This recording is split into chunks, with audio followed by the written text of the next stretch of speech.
Olá! Já parou para pensar que no meio de toda a turbulência do mercado, com sobes e desces que parecem não fazer sentido, existe uma habilidade que separa os investidores lendários do resto de nós? Pois é, existe quase um superpoder.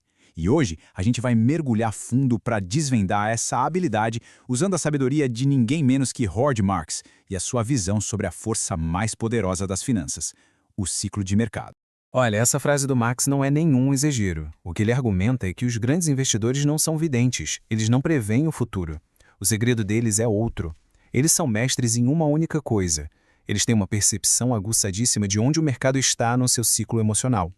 E é essa clareza que permite que eles se protejam quando todo mundo está eufórico e, mais importante, que eles ataquem quando o medo paralisa todo o resto.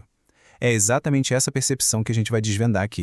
Então, o que de fato separa quem tem um desempenho mediano daqueles que alcançam resultados fora da curva? Segundo Marx, não se trata de ter acesso a informações secretas ou de prever o que vai acontecer amanhã. A grande chave está na perspectiva. É a diferença brutal entre reagir ao barulho do dia a dia e conseguir ouvir a música de fundo que toca há décadas. E esse slide aqui, ele captura a essência dessa diferença. De um lado, a gente tem um investidor reativo. Ele está perdido num mar de notícias de sobe e desce diário, tratando cada evento como se fosse o fim do mundo ou uma revolução. Do outro lado, tem um investidor superior. Ele está com um telescópio na mão, enxergando além do caos. Ele reconhece que os eventos de hoje são, na verdade, ecos de ciclos passados, variações de temas antigos. E essa visão panorâmica, ela não é só para acalmar os nervos, não é? É uma vantagem estratégica decisiva. Ok, mas o que é exatamente um ciclo? É fundamental, antes de mais nada, abandonar a ideia de que algo regular, previsível, como as estações do ano. Ciclos de mercado não seguem um calendário. Pelo contrário, eles são irregulares, são caóticos e são moldados por forças que simplesmente não cabem em planilhas ou em modelos matemáticos bonitinhos. O primeiro, e talvez o maior erro de todos, é achar que os ciclos se movem em ondas perfeitas, sabe? A realidade é bem mais bagunçada. Eles não seguem um relógio. Eles são moldados por uma força poderosíssima e, muitas vezes, totalmente irracional, a psicologia humana coletiva. E ela desafia qualquer tentativa de previsão exata.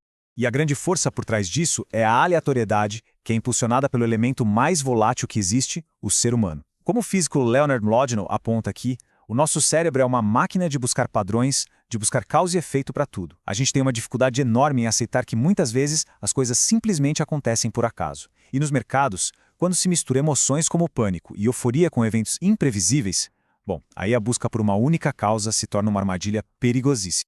E isso nos leva direto para o coração da filosofia do Howard Marks. Se não são os dados econômicos que ditam os ciclos, qual é o verdadeiro motor por trás desses altos e baixos dramáticos do mercado? A resposta é bem mais profunda e, olha, muito mais humana.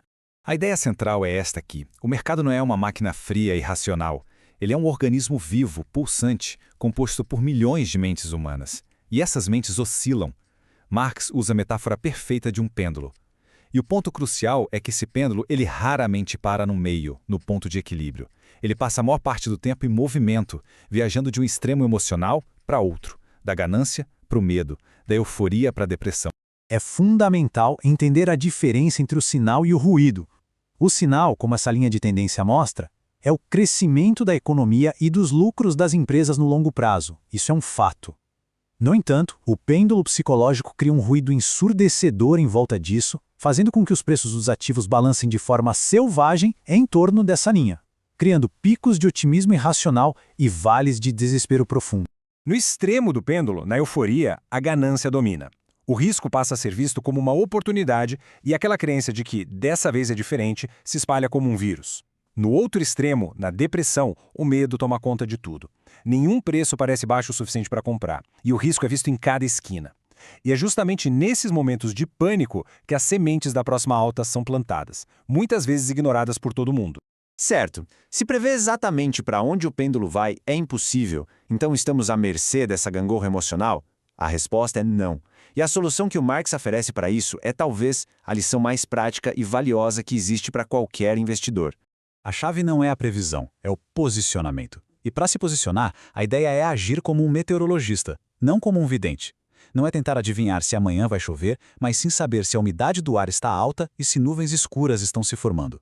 No mercado, isso significa medir a temperatura. As conversas estão otimistas demais, os jornais só falam de novos recordes, ou o pessimismo é tão grande que ninguém mais quer ouvir falar de ações? É essa avaliação do humor coletivo que deve guiar as nossas ações. E a aplicação prática disso é elegantemente simples no papel, mas é psicologicamente brutal na vida real. Quando todo mundo está eufórico, quando os amigos estão contando sobre lucros fáceis, o investidor superior pisa no freio, age com cautela. Por outro lado, quando o mundo parece que vai acabar, quando o pânico toma conta, esse é precisamente o momento de ser agressivo. É sobre fazer o que é desconfortável. E essa citação, ela resume tudo perfeitamente. É sobre agir contra a maré emocional do mercado. É ter a disciplina para vender quando a ganância está no auge e ter a coragem para comprar quando o medo está no extremo. A pura essência de investir na contramão da manada. E a prova disso não é só teoria, ela está na história. Vamos voltar para um dos momentos mais sombrios que a gente já viveu, o final de 2008. Lembra do medo, do pânico, daquela sensação de que o sistema financeiro global ia simplesmente implodir? Pois é, naquele ambiente de aversão ao risco total, veja só o que aconteceu no ano seguinte para quem teve a ousadia de ser agressivo. Esse slide aqui mostra o resultado de uma forma gritante. O índice de títulos de high yield, que são basicamente dívidas de empresas consideradas mais arriscadas, deu um retorno de impressionantes 83% em 2009. E por quê? Porque o medo de 2008 tinha empurrado os preços desses ativos para níveis absurdamente baixos, muito abaixo do valor real deles. Essa foi a recompensa matemática por ter comprado um medo extremo. Mas por que esse padrão se repete de novo e de novo, década após década? Por que a gente pode ter tanta certeza de que o pêndulo vai continuar balançando? A resposta não está em modelos econômicos, mas em algo muito mais fundamental e que não muda: a natureza humana.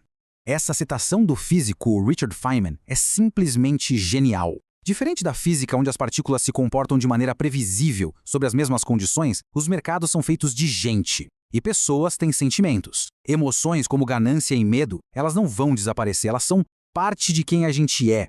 É exatamente por causa dessas emoções que a crença de que os ciclos acabaram é tão perigosa.